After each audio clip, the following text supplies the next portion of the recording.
écoutez Radio Lomé, il est 12h30.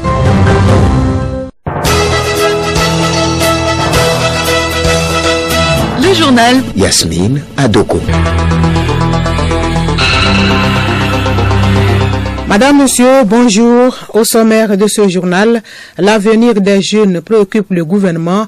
Ils sont 130 à recevoir hier des chèques et du matériel pour leurs différents métiers. La méchanceté, le vilain caractère que choisissent certaines personnes, Clarisse Tombité nous raconte dans ce journal l'histoire d'une jeune fille victime de méchanceté. Sommet des BRICS à Johannesburg en Afrique du Sud. 6 nouveaux pays rejoignent le groupe, parmi eux l'Égypte et l'Éthiopie. Et puis sport football, le championnat national de football féminin a repris cette semaine. La 8e journée a été jouée dans la poule A et la 6e dans la poule B.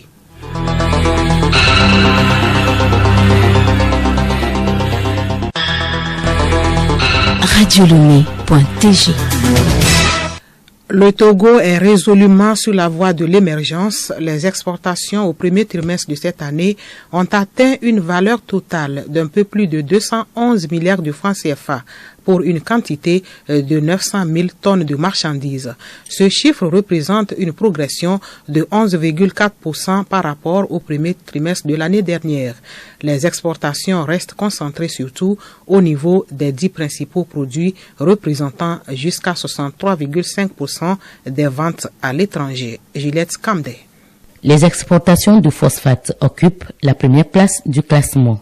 Elles ont atteint une valeur de 41,57 milliards de francs CFA, soit près d'un cinquième des exportations du trimestre. Ensuite vient le soja, céréale concurrentielle du coton en tant que culture de rente.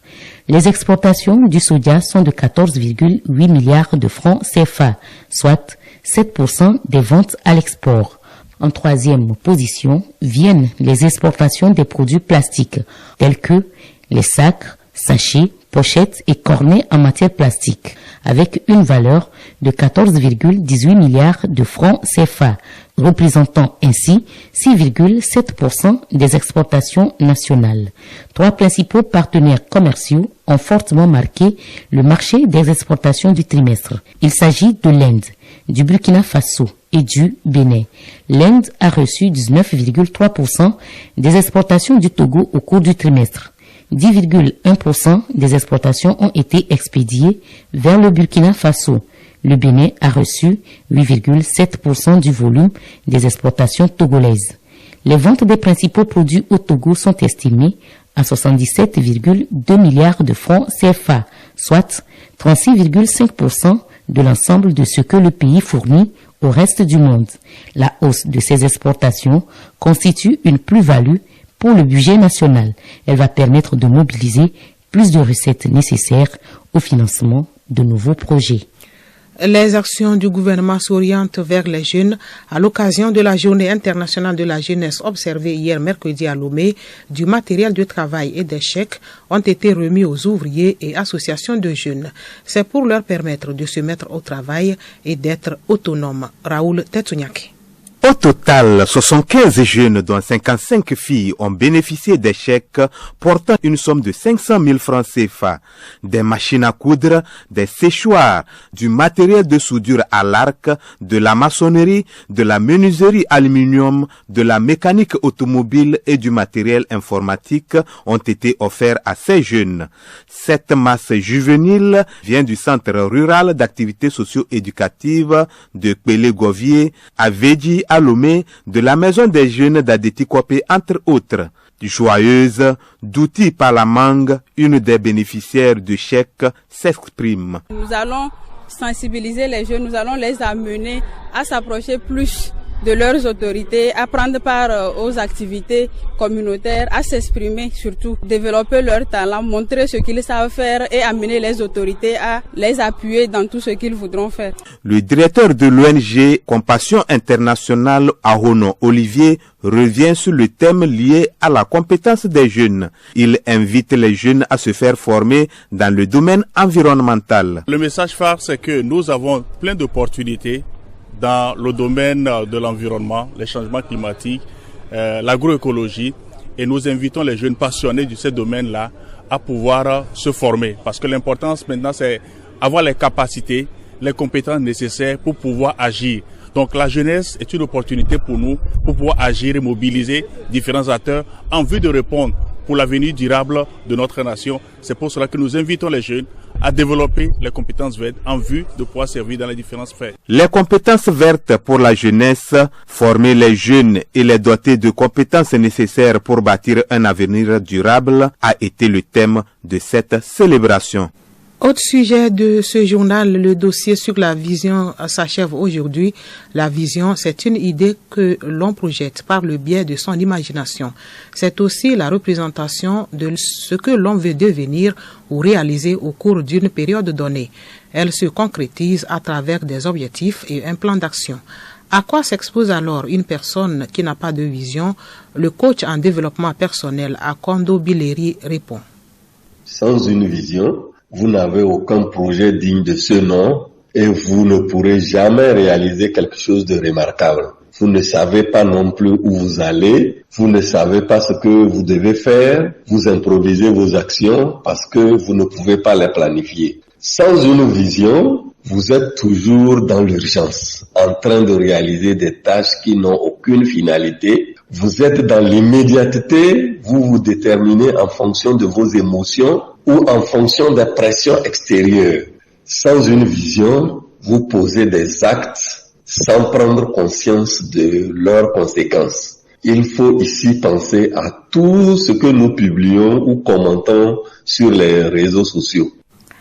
Peter Ikechukwu a très tôt eu la vision. Ce jeune Nigérian qui vit au Bénin est inventeur des avions télécommandés drones et robots. Le parcours de Peter Ikechukwu avec Hervé Sebonou. Le jeune Nigérian est né génie en la matière. À partir de 12 ans, Peter Ikechukwu fabrique déjà des gadgets électroniques. Au fil des années, il continue de développer son talent dans le domaine technologique. Du coup, en 2016, il devient le vice-président de la société Afrimed Limited, spécialisée dans la fabrication des avions télécommandés, drones, hélicoptères, robots et bien d'autres.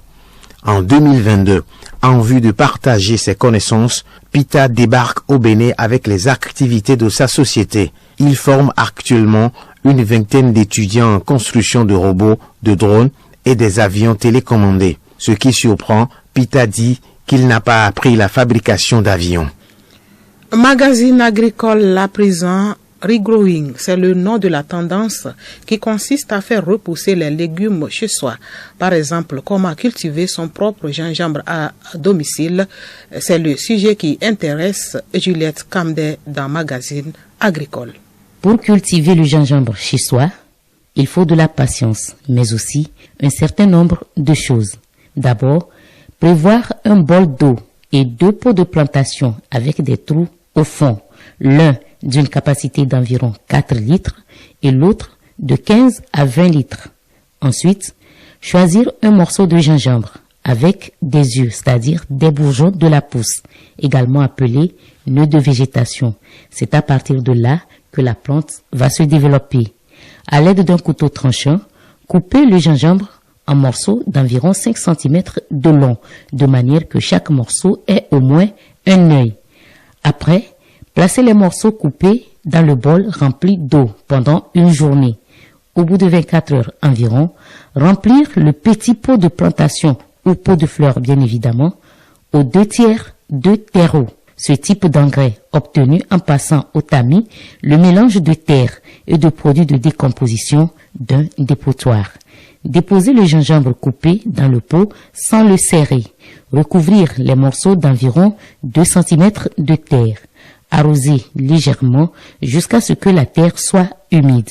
Elle ne doit jamais être mouillée afin d'éviter la pourriture. Placer le pot dans un endroit chaud et lumineux, sans exposition directe au soleil. Dès qu'une pousse verte apparaît au bout de quelques semaines, transplanter dans le plus grand pot. N'arrosez plus que très peu lorsque les feuilles commencent à jaunir. Rappelez-vous, les pots doivent avoir des trous dans le fond pour que l'eau d'arrosage puisse s'écouler. Humidifiez la terre quotidiennement.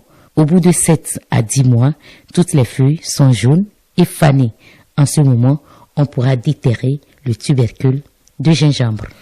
Merci Juliette. Parlons d'un fait de société, la méchanceté que l'on observe. Clarisse Tomté nous raconte l'histoire de Antou. La scène se passe à Adapamé, dans le quartier d'Ifakota, à l'est de Lomé. Âgée seulement de 17 ans, elle a été ramenée du village par sa tante qui a promis à ses parents de venir la mettre en apprentissage.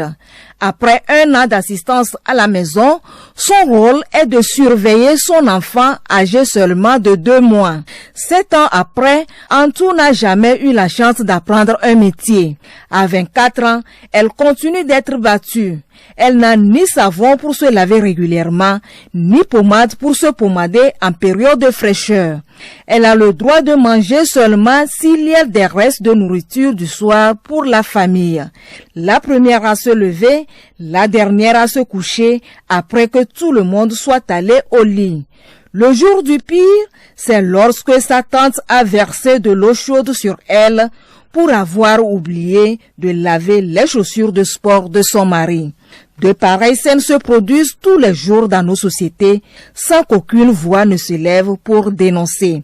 La société assiste complice à cette scène qui frise la méchanceté. Cela nous amène à poser la question de savoir qu'est-ce que la méchanceté. La réponse avec le sociologue Zagué Akakouvi. Il est au micro de Hervé Segbonou. La méchanceté, c'est une manière de vouloir faire du mal à l'autre personne. Par exemple, quelqu'un qui frappe un enfant qui est chez une personne et que la personne le frappe. Toute méchanceté vient de faiblesse, disait Jean-Jacques Rousseau. Passons à 2 informations sur le continent. L'Algérie, à travers son ministre des Affaires étrangères Ahmed Attaf, entame une tournée en Afrique de l'Ouest. C'est dans le but d'expliquer la position de l'Algérie et de discuter d'une solution politique et pacifique à la crise au Niger. Hier, mercredi, il était au Nigeria. Cette première étape va lui conduire aussi au Bénin et au Ghana. Et puis, sommet des BRICS à Johannesburg, 6 nouveaux pays font leur entrée. Il s'agit de l'Iran, de l'Argentine, de l'Égypte, de l'Éthiopie, de l'Arabie Saoudite et des Émirats Arabes Unis. L'annonce a été faite ce jeudi par le président sud-africain Cyril Ramaphosa. Leur adhésion prendra effet au 1er janvier prochain. Sans transition, passons au sport. Le championnat national de football féminin a repris cette semaine avec les phases retour. On a joué pour le compte de la 8e journée dans le groupe A et la 6e journée dans le groupe B. Pendant ce temps, la 12e édition des Journées nationales des sports est au programme ce samedi. Solim Lemon. Le ministère des Sports et des Loisirs rappelle à la population togolaise que la 12e édition des Journées nationales du sport sera observée ce samedi de 7h à 10h sur toute l'étendue du territoire national. Tout comme les autres éditions, cet acte 12 sera marqué à la fin par des séances de sensibilisation dans chaque commune. Elles porteront sur les thématiques liées aux maladies non transmissibles, aux questions de vivre ensemble, de la salubrité publique, de cohésion sociale et de paix.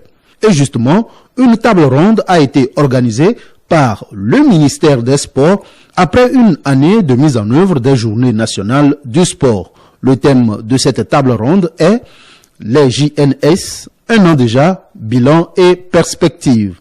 Après 11 éditions donc, pour Dr Lydie Bessikama, dans une démarche de recherche permanente d'amélioration de l'existant, il est légitime de demander si, 1 an après, les fruits tiennent la promesse des fleurs.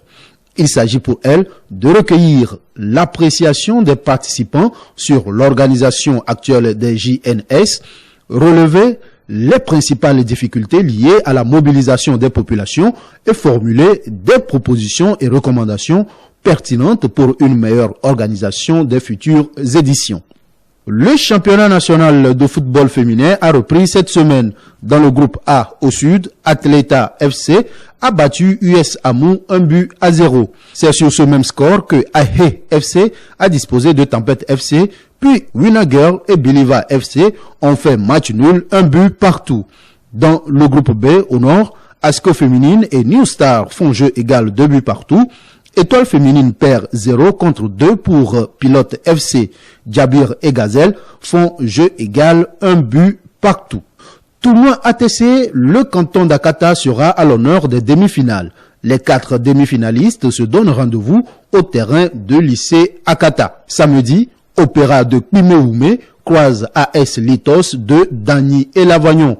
Dimanche, Afa, qui a fait un parcours sans faute, joue USK de Kpadapé qui lui aussi n'a pas connu de défaite dans le tournoi. La finale du tournoi est prévue pour le 10 septembre au grand stade de Balimé. Et puis, le Burkina Faso a dévoilé la liste des 25 étalons convoqués pour le dernier match des éliminatoires de la CAN 2023 en Côte d'Ivoire et le match amical lors de la fenêtre FIFA. Le Burkina Faso joue d'abord l'Eswatini le 8 septembre pour le compte des éliminatoires, puis le Maroc en amical le 12 septembre. Dans cette liste, on note l'absence de Bertrand Traoré. Et pour cause, l'ailier d'Aston Villa s'est blessé et n'a jusqu'à présent pas repris les entraînements avec Aston Villa en Premier League anglaise.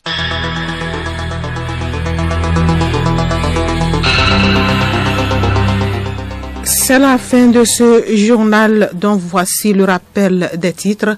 L'avenir des jeunes préoccupe le gouvernement. Ils sont 130 à recevoir hier des chèques et du matériel pour leurs différents métiers. Et puis, sommet des BRICS à Johannesburg en Afrique du Sud. 6 nouveaux pays rejoignent le groupe, parmi eux l'Égypte et l'Éthiopie. Merci d'avoir suivi le journal. Radio Lomé, boîte postale 434, email radiolomé@radiolomé.tg. Radiolomé.tg